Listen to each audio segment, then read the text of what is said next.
Guys, welcome back. I've just come back from a session and God was it windy. Thankfully I double pegged. It really was a blustery session, but I really enjoyed it. Unfortunately there was nothing to report, but hey ho, that's fishing. I've had a few questions from the last lot that I had that I didn't particularly answer because I wanted to do another video regards to more so the particle side of fishing. You know, do I use particles? How to get the best out of them? How do you go about baiting up, etc, etc. I'm going to try and get this one done, and it's going to probably blow your head a little bit because there's a little bit more into it. There's a little bit more of the science into it on how to get the best out of your particles that you possibly can.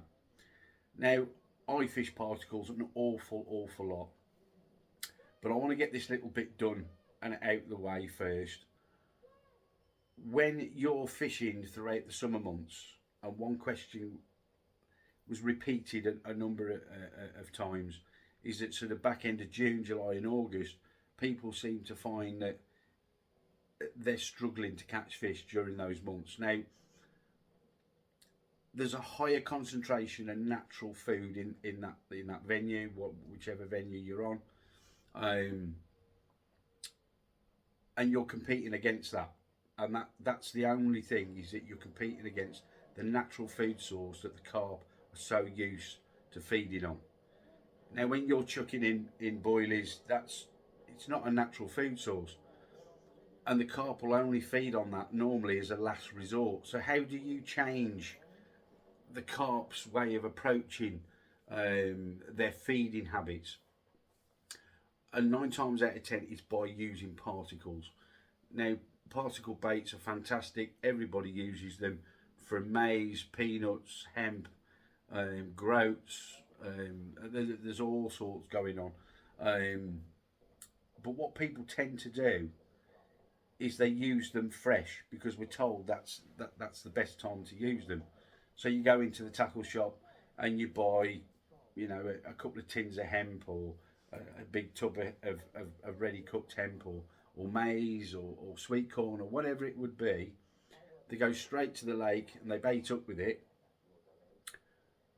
but they don't get the results that they think they're going to get. They're not going to get that feeding response, I should say. Now, when you get your particles, now I use all my particles in a different way, whether I make my own or whether I purchase ready-made particles. I go through the same process. They normally come out of the tub if I've bought them, if I haven't had time to make any. They go into a bucket. I put all my other ingredients in, all particles, different types, and I leave them alone. Now, during that time where you've left them, I've put the lid on. They're normally in the bottom part of the airing cupboard. You're starting the fermenting process. Now, when the fermenting process is starting, you're changing that bait straight away. You're changing that bait, so all the sugars and everything else that's coming out in the particles is actually turning to alcohol. Now, when you can get to that stage, that is the best time to use particle baits, is when they're fermented and it's turning to alcohol. Some people are going to think that I'm talking through my hat here, but years ago we used to have flavours,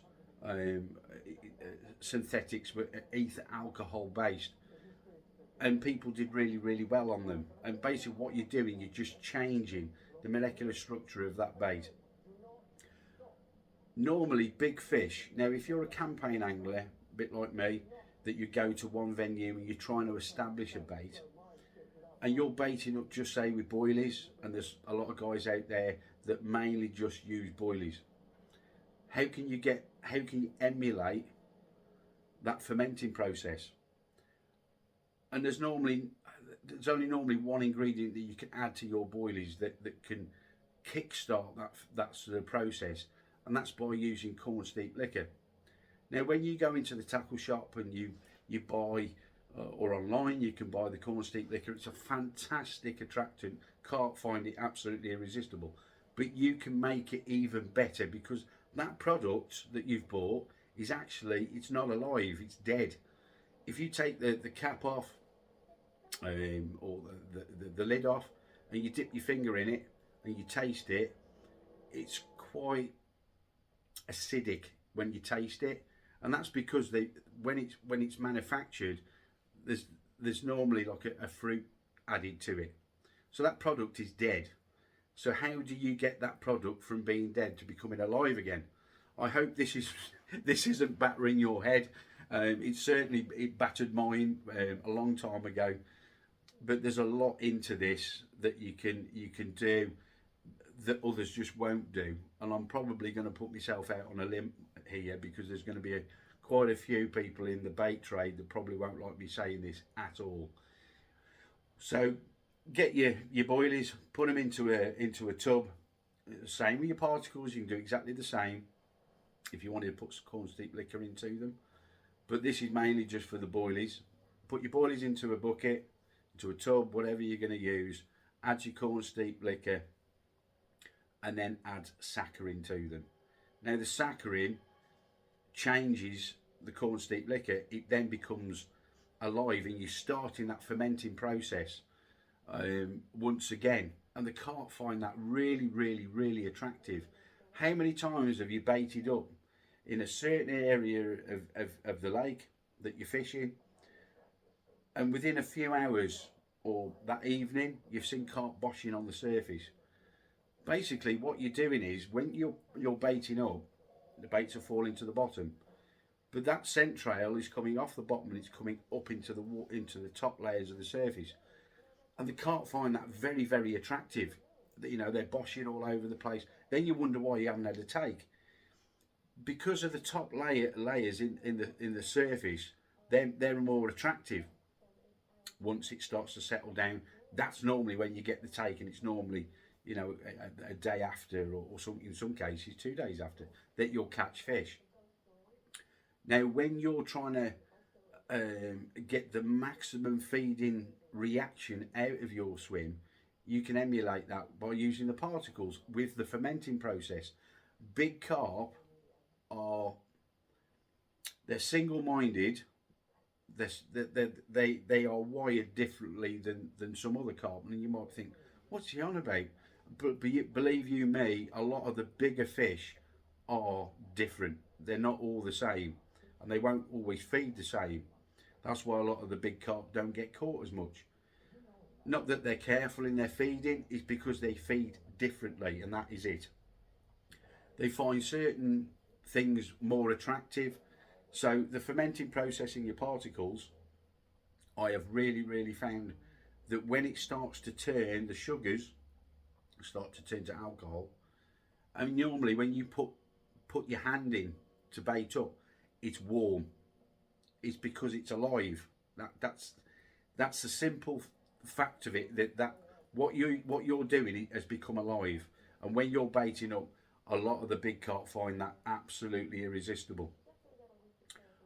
Another additive that you can also use just for your hook baits is to get a small tub, put your chosen hook baits in, and you probably know what I'm going to say, what you're going to add to them. You're not going to add your fancy flavours, you know, your Goose Supremes or whatever you're using.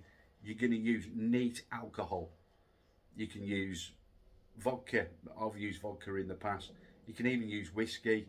Nash brought out boilies years ago, and I did really well on the whiskey baits that Nash did. You can also use gin. Now I've used gin in the past, and I've done better on the gin than I have anything else. So we're not turning the carp into alcoholics. It's just that the alcohol content they find extremely attractive. So when you go to your venue and you see guys baiting up with particles, 9 times out of 10 they're fresh, and it takes a little while for that swim to become alive again.